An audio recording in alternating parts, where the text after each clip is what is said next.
We're going to talk with Jeremy Joseph about wealth management and planning for the future, because speaking as the parent of a 19-year-old, it comes around more swiftly than you think it will. Just wanted to make sure that if you've got any questions, come down and ask us. Yes. Do you know what? I feel like I just magicked up your question. Yes, please. We will. So what we're doing is.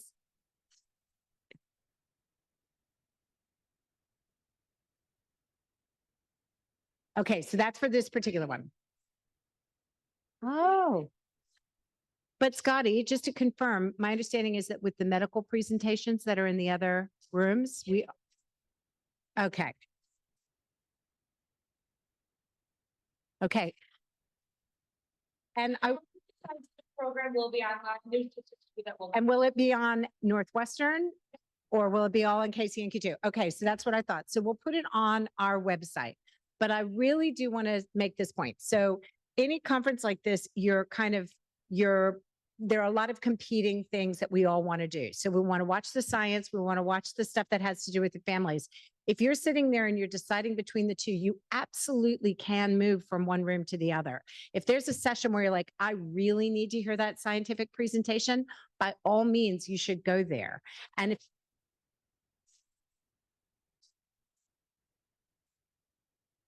yeah, I think if you have to, I mean, they said at the back they had some room, but just not a lot. No, they're just. All right, so that's a no. That's sounding like a rather hard no, but yeah, but I always believe in wiggle room, but okay, I got the no. No wiggle. All right. So just make your choices. But the other thing is, if you're fortunate enough and there's two of you here, you can have one person in one place and one person in the other. So I just am saying this because it's an imperfect science, right? So we decided to do this split track because there are so many things to cover at one time. And the scientists really want the science level to be quite high so that they're gaining from one another. You guys are incredibly smart and you get it too, but we also have these parent things to do. So I'll leave it at that and make your decisions, and we will post everything we can post on the website. And Jeremy, I'm going to leave it to you to talk about wealth management. Thank you. Big round of applause, everyone. Thank you very much. Everyone can hear me okay? Okay, good. So my name is Jeremy Joseph. I'm a financial advisor, which is, it's kind of curious why I'm here. So what I'd like to start with is sharing a little bit about my story, my family's story, and why this is so important to me. And then I'm going to go into a few other things here, as well as talk. I'm not on the mic. Just lift it up a little bit. It doesn't want to stay up. So I'm just going to talk a little closer into it and see if that works. So talk about planning as well, why planning is so important. Talk about creating a plan and what goes into that. Maximizing income and government benefits, things of that nature. Talk about planning for the future and what can you do today. So to start, my background, I've been doing this since 2006. I'm a certified financial planner as well as a chartered special needs consultant. So basically that second designation is a specific designation that allows me to assist families who have loved ones with special needs. It's very, very proud of it. It's been as rewarding for me as it's been for my clients. And I also have a son who has special needs that I'm going to talk about in a second. I also just wanted to mention that I'm a board member of a wonderful organization called City of Support. City stands for Children in Therapy and You. And it just provides resources to families with children in therapy. It's just a wonderful organization. I encourage you to look it up. And then I'm also a member of the Special Needs Alliance of Financial Planners. So this is my son, Parker. Parker is 7 years old today. He's an awesome little kid. And he was born perfect pregnancy. About 5 months of age, we started noticing that he was having these movements. And what happened was, it was, maybe one arm would kind of raise up like this, or maybe his head would go down and his eyes would go up like that. And so I'm trying to figure out, what this is. And at first I just thought he likes the feeling of his eyes going up in his head. That's honestly the first thing that entered my mind. So we took a video of it, sent it to our pediatrician, who sent it to a neurologist at Lurie's up in Northbrook. It's about 40 minutes north of here at their outpatient center. And we met with a neurologist who took a look at him and told us that it was West syndrome or infantile spasms. And so it was 4th of July weekend, 2016. And I remember like it was yesterday. Basically, she says that we need to go to Lurie's today. And I said, well, it's 4th of July weekend. Couldn't we just wait until Monday? And she said, no, you need to go today. So when I heard her say that, that was the day that kind of changed my life forever. That was actually the moment that changed my life forever. Fast forward to about a year and 10 months, Parker was eligible for brain surgery. And I'm sure you might remember Dr. Millichap, who spoke yesterday. Dr. Millichap was the doctor who called me and my wife, letting us know that we were eligible for the surgery. So I'll never forget that phone call. And he was our neurologist for a good portion of the time. Since then, Parker is completely seizure-free. He has not had one seizure since. He's a walking miracle. He does have high-functioning autism, as well as he has a feeding tube. He has significant feeding delays. A lot of that was from a lot of the things we were doing when we were treating him for the seizures. But he is why I do this. And so I just wanted to make sure to point that out on the front end. I just want to talk very briefly about my firm. We believe in higher learning and continuing to better ourselves. So although I may not be the resident expert on everything, there's somebody at my firm that is. And just wanted to make sure that I pointed that out. But you can see in the bold in the middle, there's my designation. I am the only person who at the firm's focused on working with people with special needs. So I get a lot of questions from people in my office asking me about that too. Been around since the 80s. We are an independent firm. We have offices all over the country, able to work with clients in all 50 states. And then I just wanted to touch on one thing here, which is fiduciary responsibility. And I'm sure many of you have heard that term fiduciary before. What it means is that clients come first, and our interests, my personal interests, Savant Wealth Management's interests, they don't ever even enter the equation. And if you look at the bottom, you'll see it says the suitability standard. There's 2 standards of care when you're working with a financial professional. The first one is a fiduciary standard of care, and the second one is a suitability standard of care. So imagine you have investment option A and B, and investment option A is what makes the most sense for you, but investment option B pays a higher commission, but it still is suitable for you. If somebody has a suitability standard of care, they can legally talk to you about investment option B and not even tell you about A because it's still suitable and they could defend it in a court. But if you're working with a true fiduciary like myself or a lot of other independent firms, what you'll find is that they are fiduciaries, which means they are required by law to only tell you what is in your best interest. So I would actually have to tell you about investment A. And actually, there's no commissions I make in anything I do. So even if there was 2 investments, I would just tell you about both, but tell you what I felt was most in your best interests. Quick thing on the statistics. Does anybody want to throw out their guess of what percentage of the US has a disability? 30? It's pretty close. I'm going to give it to you. It's 27%. What's actually crazy about that number is that is the exact same percentage of people in the United States that have a financial plan. So I just thought that was fascinating. So 1 in 4 people have a disability. And if you take it a step further, 12% have difficulty walking. Another 13% have difficulty concentrating, making decisions, myself included. 7% of people have difficulty just living alone. Another 6% have difficulty hearing. Another 5% difficulty seeing, and another 4% have difficulty with self-care. So why is planning so important? I'm just going to read this. Planning for a loved one with special needs is about enhancing their quality of life to the maximum extent possible, while also protecting them only as much as necessary to avoid limiting or restricting their potential. So basically, you just want to be doing everything you possibly can for them to make sure that they have the ability to do everything that they possibly can, that they want to do, give them the highest quality of life you can, but you need to protect them as well. And so it's about finding that equilibrium, that balance that really is going to lead to success in the long run. And so you can see here all of the benefits of putting together a plan. I'm not going to sit here and read through every single one of these. You can yourself, but I'll tell you a quick story.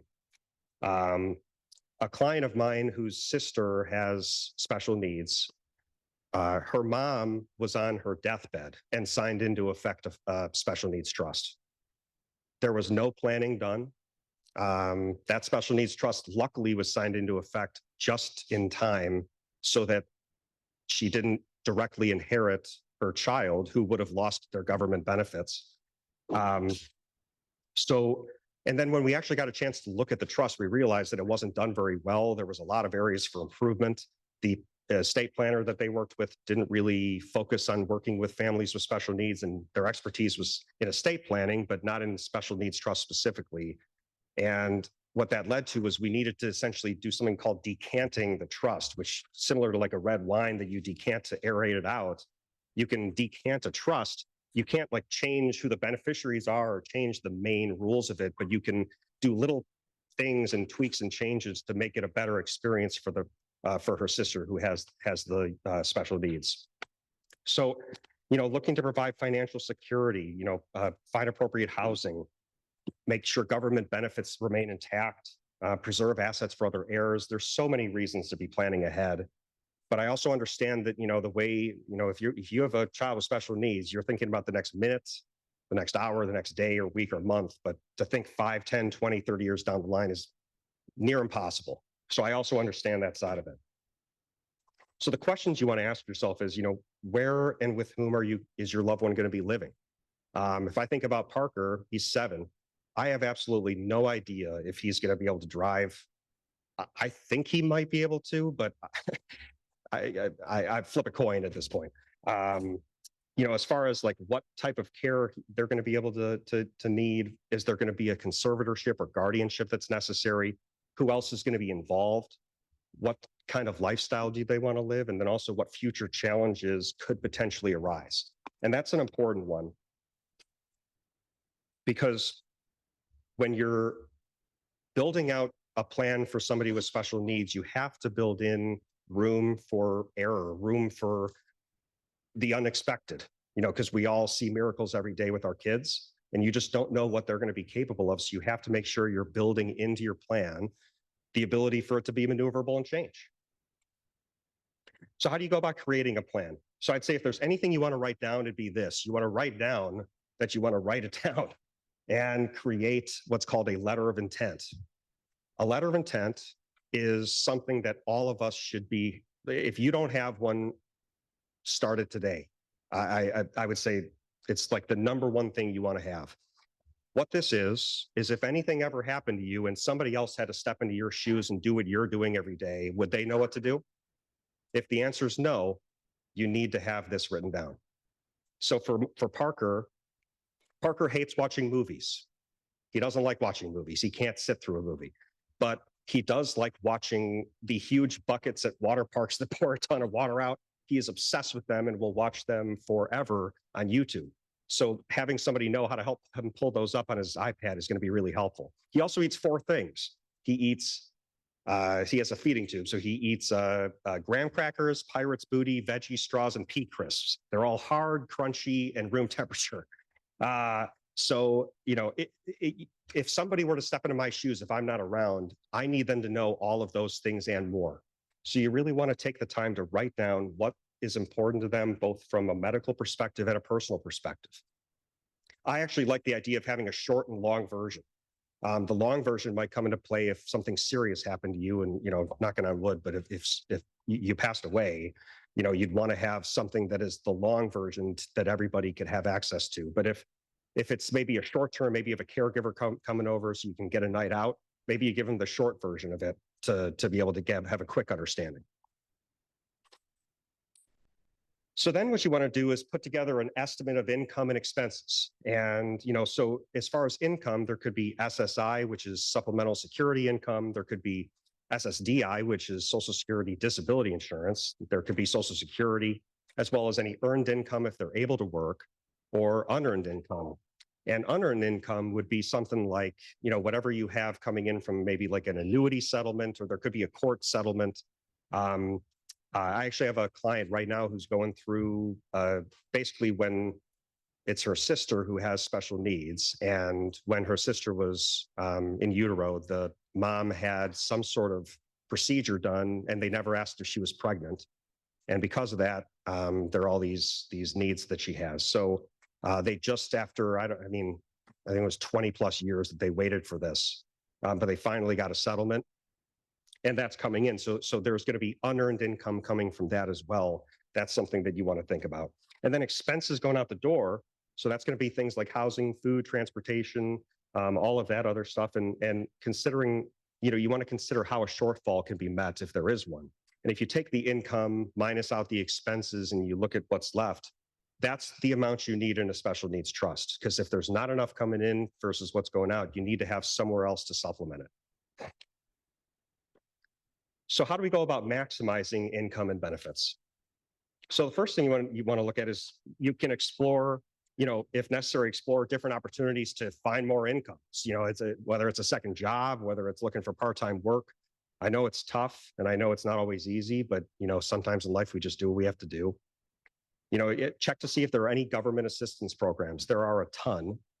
And all of them have different rules. Even states have different rules. So, being here in Illinois, we have certain rules, but if you're out in California or New York or somewhere else, you might have different rules and options that are available to you than we do here in Illinois.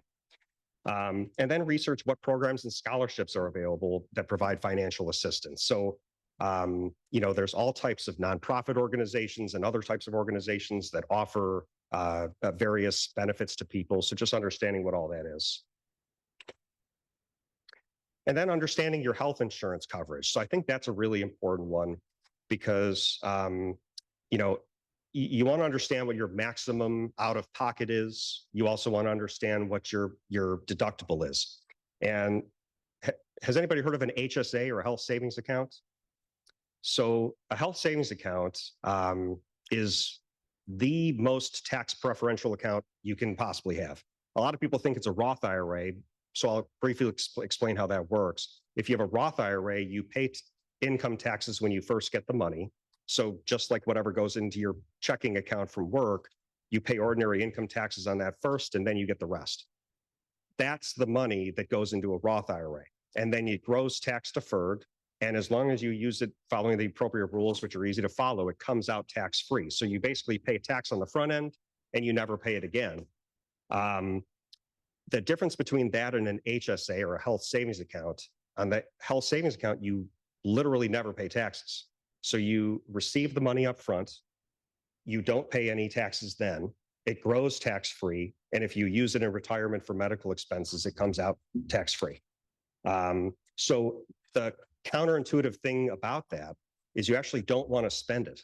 You want to max it out as much as you can and leave it in there, and you can actually invest it and invest it quite aggressively for the long haul. And then if there ever is some serious expensive medical event that comes up, or if you want to save it for your own retirement, you can do that. And all of that is completely tax-free. So then there's other government assistance programs like Medicaid and CHIP, other state-specific ones, as well as there are actually nonprofits that have lists of every other nonprofit that offers, scholarships and programs and grants. So I'd encourage you to look those up. An example of a couple is Easter Seals or the ARC. So, if you've heard of any of these organizations, I would encourage you to look them up and see what's out there. So then there's public government benefits, and there's two main types that you're going to hear most often, and that's going to be the means tested versus entitlement benefits. And so the means tested, if you're looking at SSI, supplemental security income, that's essentially something that you have to have extremely low incomes and extremely low levels of assets. And if you have this, you meet all the qualifications, you're eligible for SSI. With SSI comes Medicaid. So you'd be having access to both of those. So the game that we all have to play is, keeping the asset level below whatever the government says it needs to be and making sure that we're able to keep those benefits coming in. But I'm going to talk about a lot of ways in the future where a lot of things can happen that can negate your ability to continue to receive those benefits. So you want to make sure you're doing proper planning to prevent that from happening. And then there's Social Security disability income or insurance. And so this is an entitlement benefit. If you're disabled, then you're just going to receive this, but there's still a whole slew of stuff you got to go through to get it. And then what's nice about it is that after 2 years, you start receiving Medicare. And all of us have to wait till we're 65 to get Medicare. And Medicare is easily the best insurance we're all ever going to have. But we have to wait till 65 to get it. It's also the cheapest insurance we'll probably ever have. So it's a nice benefit that they offer to include Medicare in there. And of course, there's other benefits like Section 8 housing to get discounts there, as well as veteran benefits. So if you are a veteran, that translates to your whole family, and there are a tremendous amount of grants, discounts, scholarships that you're eligible for because of that. So planning for the future. So quick question, actually, before we move on. Does anybody know what Prince and Aretha Franklin have in common? Random question here. Can anybody throw out a guess? No will. Prince and Aretha Franklin, neither of them had wills. And I'm going to tell you two interesting stories about both of them. Prince, I don't know how many millions his estate was, but it was large. He gave away to charities. He gave a lot of it. He was philanthropic, but he passed away with zero estate planning. What that meant was his family dragged his assets through 6 years of court proceedings before anything happened. And finally, they came to a conclusion, and all the people fighting for it got their share. I'm sure people were happy or upset. But to me, the worst part about it is he was philanthropic. And I'll bet that if he was sitting in front of an attorney talking about where he wanted his money to go, I'll bet he would have chosen for a good portion of it to go to charity. So to me, that's the worst part about it. And Aretha Franklin's story is that one took 5 years. The interesting thing was when they were searching Aretha Franklin's home, they found a handwritten will in her couch. That's not a joke. They found a handwritten will in Aretha Franklin's couch, and there was a 5-year-long court proceeding to determine if that would be passable as her wishes. And it was, and they passed it. So a handwritten note in her couch that could have been written 20, 30 years ago ended up being what was followed. So the bottom line is, number one, I'd consider looking at doing an estate plan. It's pretty important. So things like a will, a trust, a healthcare proxy. So a healthcare proxy is, if you're on life support and you're never going to be able to come out of it. I'm not asking anybody to share their answer out loud, but if you know the answer to this question, would you want to make the decision of what happens in that scenario, or would you want your family to make that decision? If you know that answer and you don't have a living will, or what's also called a healthcare proxy, please get one. Because to burden your family with that kind of horrific decision is not worth it. Powers of attorney, other types of documents are really important as well. And then explore special needs trusts. There's a few different types, so I'm going to talk about those today as well. But what you want to do is you want to protect your child, put a team in place to make sure that they're taken care of, and then also ensure that it doesn't affect their ability to keep receiving these vital government benefits. Risk management, is long-term care or other types of insurances important to be considering when you're thinking about your child and their long-term needs. So if there aren't enough assets, maybe an insurance policy could be worth putting into play that comes into effect and goes right into a special needs trust upon your passing. There's all different types of strategies that can be utilized here. And then saving for your own retirement. I cannot tell you how many times I've seen clients with special needs situations that have not even thought about their own retirement yet. What I would encourage you to do is start planning now, and don't think about what you haven't done before today. Today's the first day of the rest of your life, and it's little incremental changes that can make massive impacts in the long run.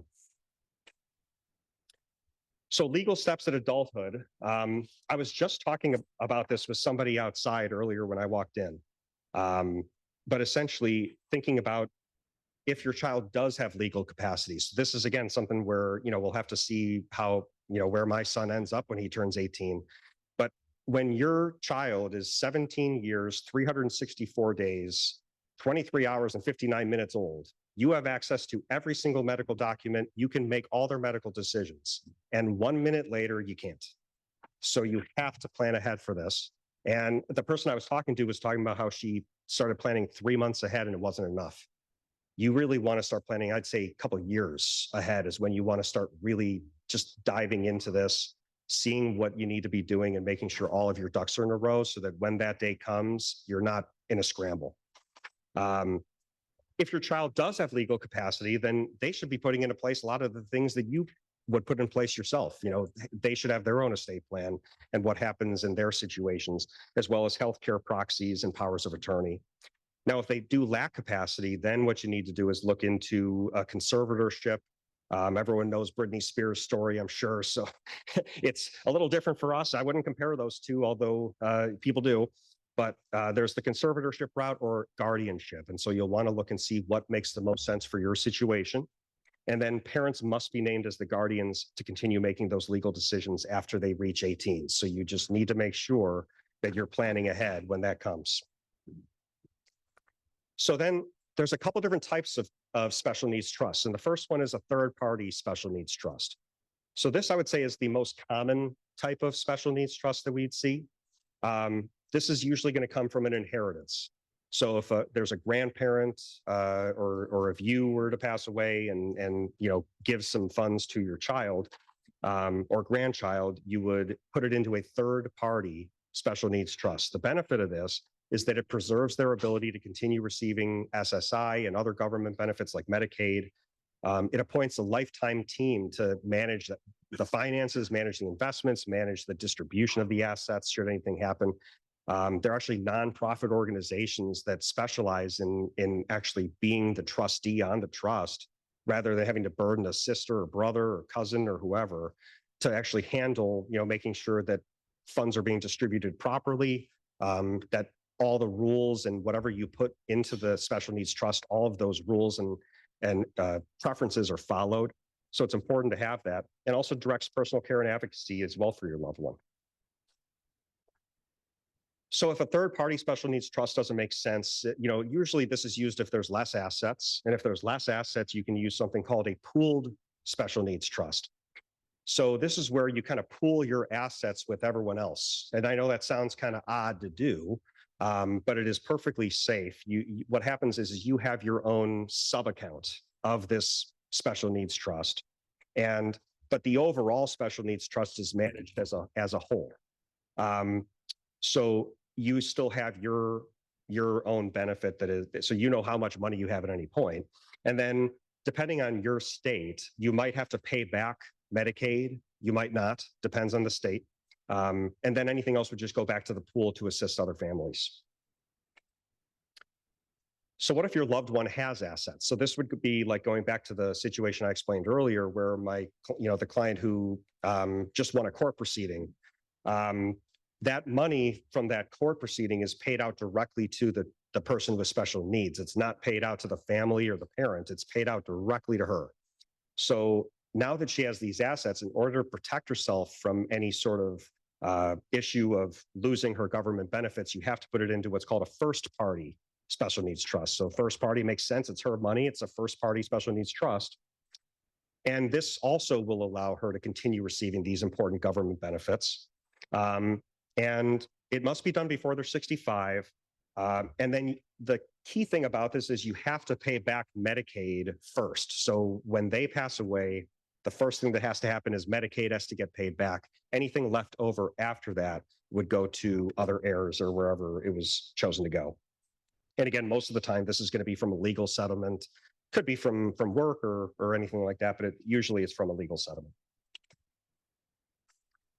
And then there's the ABLE account. So how does that come into play? I'm sure many of you have heard of this. So the ABLE stands for Achieving a Better Life Experience. And so you have to be younger than 26 in order to have one.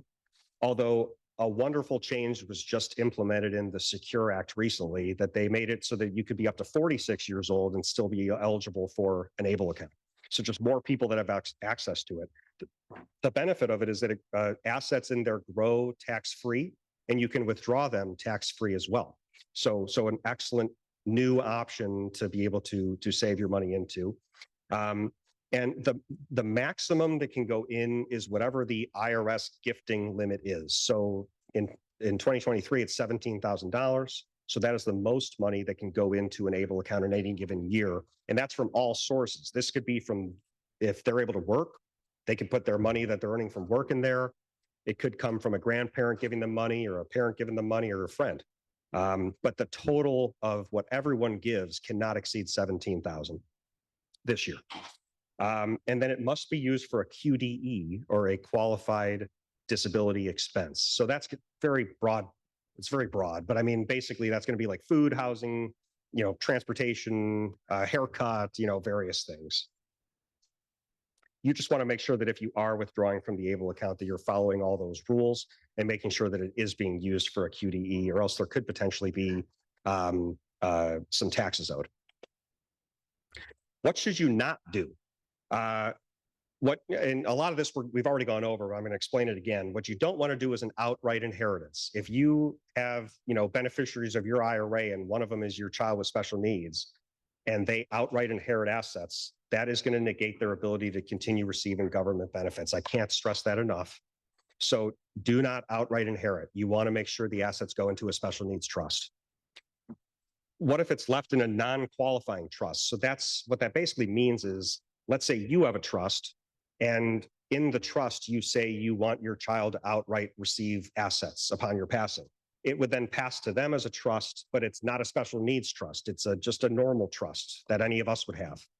And so if you do that, that's basically like the exact same as just giving them the money. It's just in a trust, but it's their money that they can freely spend, which means you no longer get SSI or Medicaid.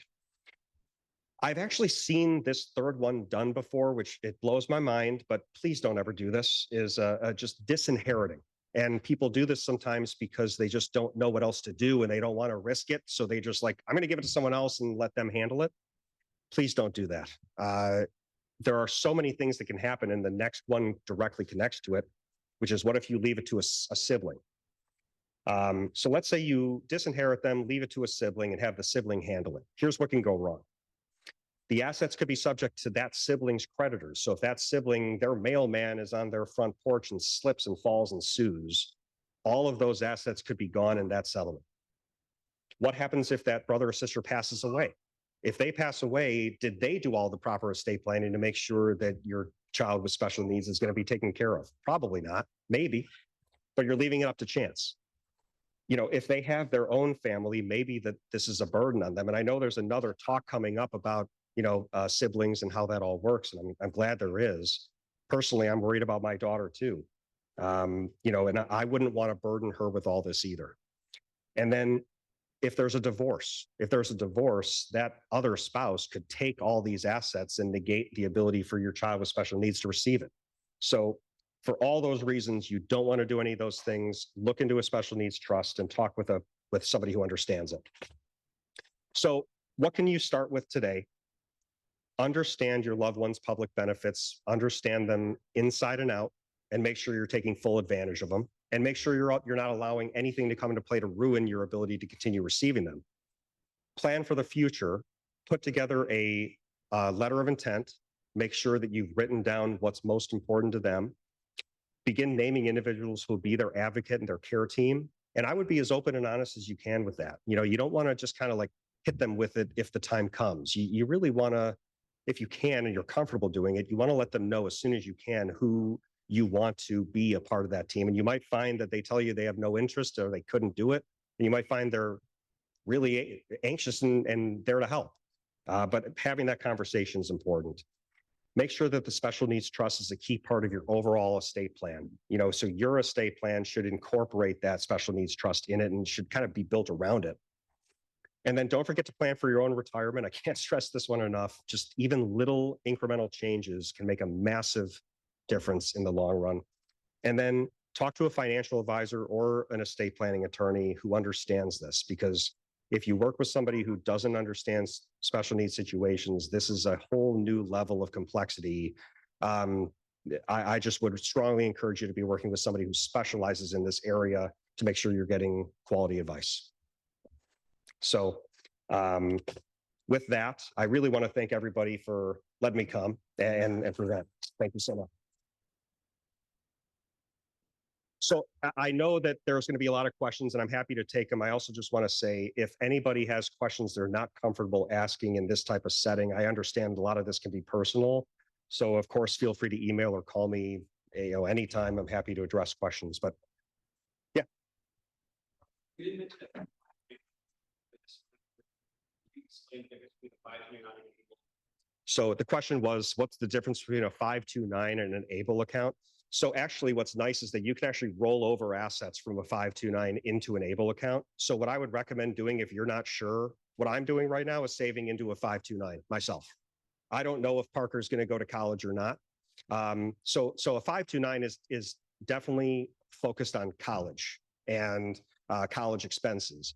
So, and if you live in a state, for instance, in Illinois, not all states offer this, but we get a state tax benefit by putting money into a 529. So if you can put money up to 20,000 a year for two spouses, you can put 20,000 into a 529 every year, and you actually get $1,000 off your state taxes for that year.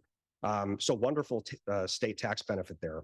And if they don't end up going to college, you can roll over those assets. The problem is you would have to roll it over in increments because of that 17,000 maximum each year, but you could eventually get it into the ABLE account.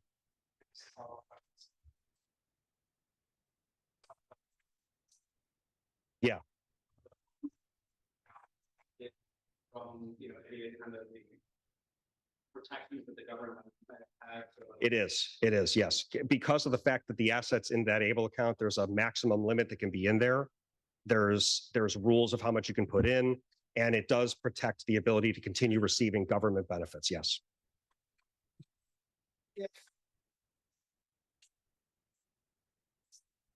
Okay.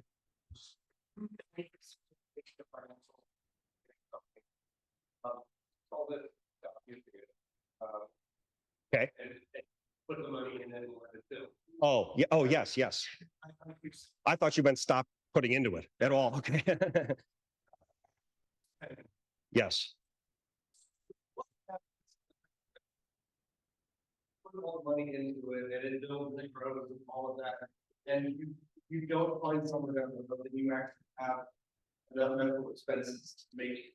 Like, what happens to that lump of money?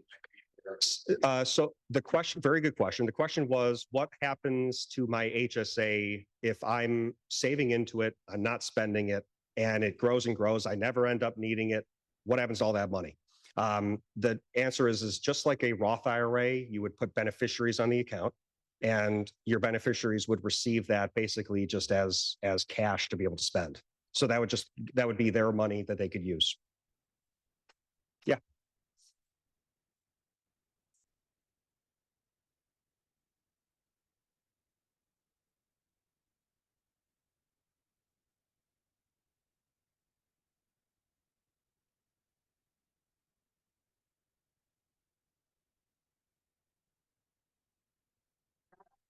So the question was that Medicaid can access a special needs trust, and when does that happen?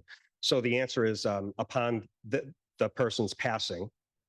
If it's a first party special needs trust specifically, then Medicaid will have full access to it, and they need to get paid back first for all the expenses that they've incurred.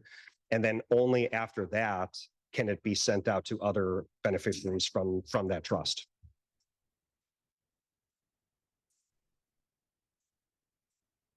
Is then you have to prevent that, if you're going to take the money from the special needs trust, that person passed. We want that money to be able to then go to the sibling. Yep. The special needs trust have a regular trust. And you filter money from your regular trust. Yep. That's correct.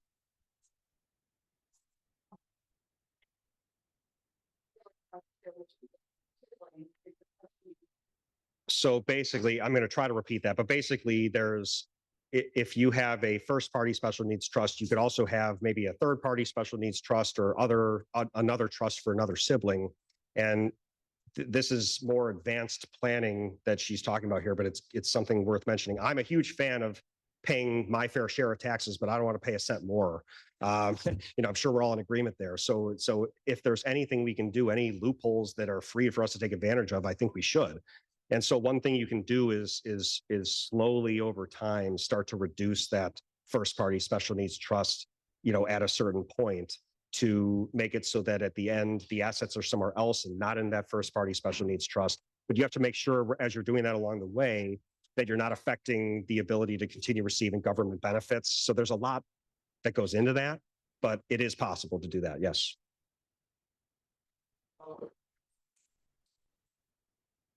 So a conservatorship, a conservatorship is going to be like full control over absolutely everything, where a guardianship is going to be slightly limited and more based on like something like medical or financial or things like that. But the conservatorship is truly all encompassing. Yes.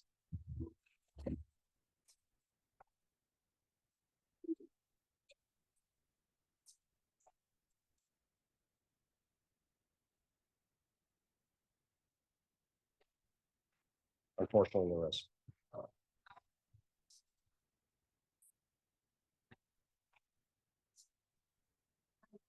Finances to do that. And then the financial, I'm not hurt, but the financial.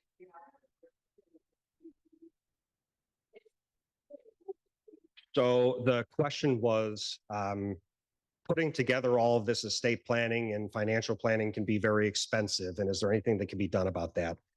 So there's a couple things. First off, putting together a special needs trust is expensive. It does depend on where you live. It depends on, if the attorney that you're working with specializes in that area. I can tell you that, for my clients who go through me and I'm referring them out to an attorney that I know, they're willing to do that upfront consultation for free. If it's coming from me, if you were calling them directly, they may not do that. So that's one thing. But the other sad reality is that I don't know if there's a way around it.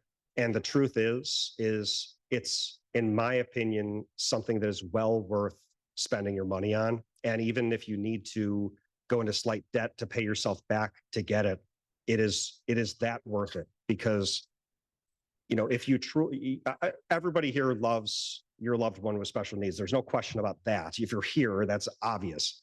If that's the case, one way to show that is by, maybe you don't take a vacation, you do this instead. That's not a joke. I mean, it's that important. And it's sacrificing a little bit for yourself to make sure that your future is okay. But I am right there with you. It is extremely expensive. And, I know some firms that charge different amounts, but unfortunately, it's a reality of it.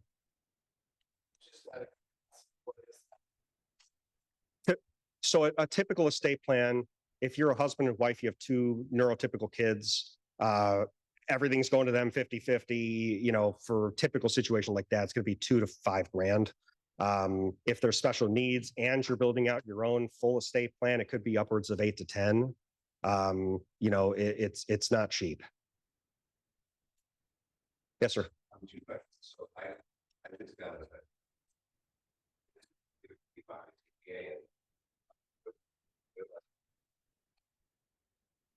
Okay.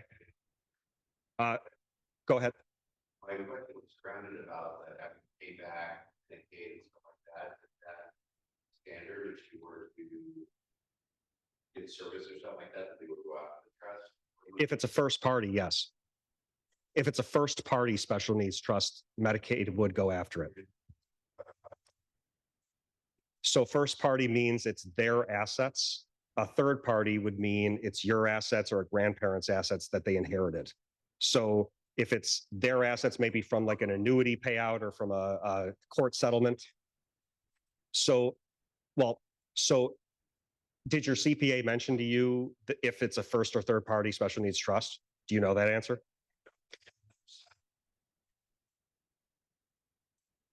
Neurotypical, yeah. So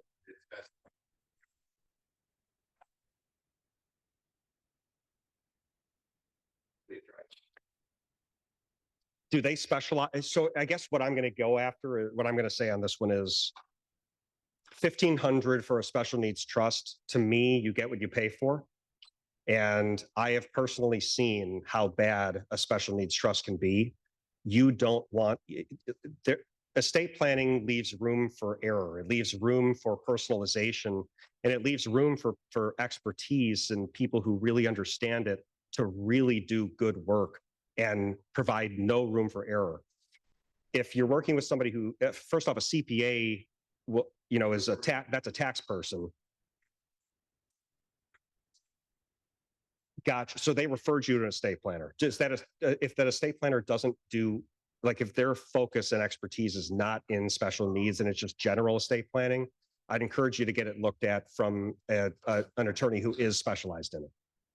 Just have them look at it, even if it costs you a little money, just to make sure that it was done right. And if it was, hey, you luck, I mean, $1,500, that I'd take that all day if it's really truly a good trust. Yes.